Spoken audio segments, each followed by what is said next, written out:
All right, so I think we're ready to go from the sublime to the ridiculous, because before we get to our other movie review of the week, we have a variety of nonsense, is the best way I can put it. Yeah. So, for those of you who are new, we are both a bit weeby, Mhm. and so we decided since the new anime season is coming in, we watched a couple of shows that have had their, at least at the time that we watched them, the first episode had dropped. I believe at least one of them has a second episode now, but we kind of didn't have time to watch that before the show, Yeah. schedules and all that. Yeah.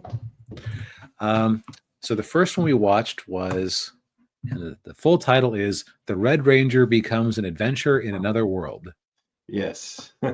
Although from here on out, we're just going to call it Red Ranger. Might refer to it as Red Ranger Isekai. Yes.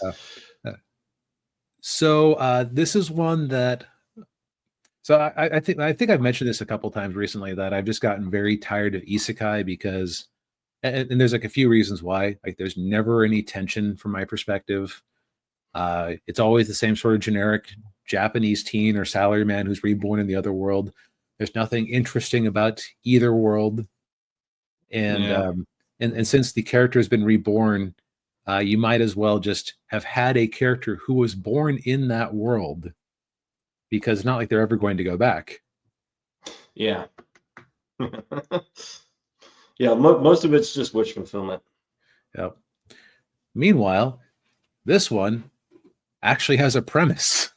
Yeah. Imagine that. Yeah. So so the Red Ranger Isekai is basically the Red Ranger of a Super Sentai team. His name was Togo Asagaki. Which Asa means red, so Yeah, yeah, yeah, oh, yeah. The Super Sentai Power Rangers shows like to keep those colors coordinated. or does it mean that? Maybe I'm mistaken. No. Yeah. But yeah, so Togo, he's the Red Ranger in a Super Sentai team, and during their battle with the Breakup King, Oh, Breakup Emperor, uh, he ends up getting isekai to this fantasy world, and then he proceeds to spend the next 6 months as an adventurer. Although we don't see that; it's all off right. screen. Yeah.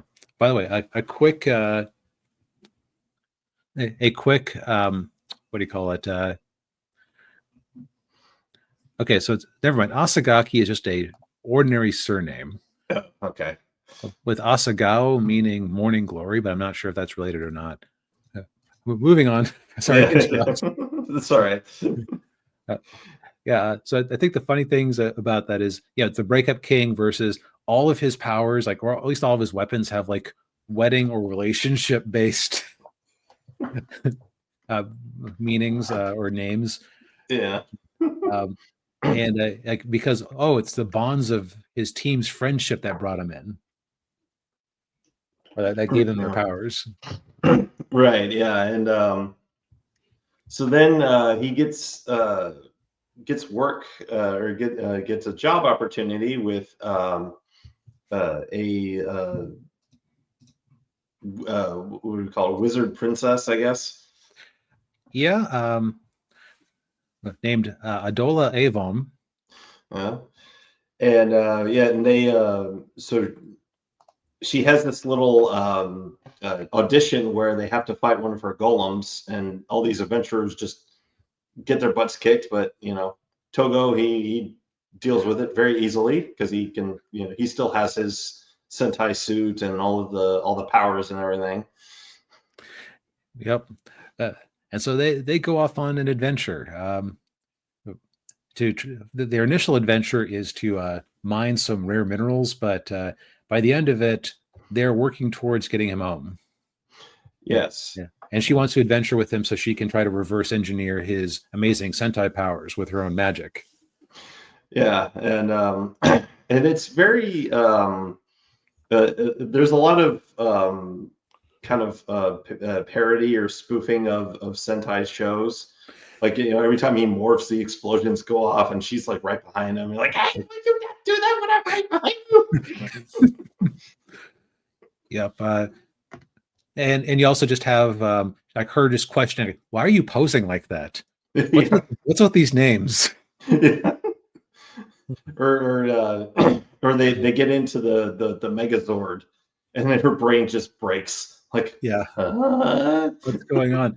You also learn why you have to have multiple people pilot the thing, because they start running into trouble when it's just him and her. yeah, yeah. Yes, the bonds of friendship are, aren't, there aren't enough friends in there. Yep. So, one episode rule. Would I continue watching this? I think I'll give it another shot. It's something where I could see the style parody maybe getting a little bit dull once they came up, or once they run the same joke a few times. Yeah. But at the same time, it's very like it's a very nice classic crossover, because both the fantasy world and the Sentai elements are both just very straightforward. Yeah. And also, there's more of a goal because he does want to get back home to his world. Yeah, and yeah, because he's got to get back to all his friends. We call this a story engine, like where Yes.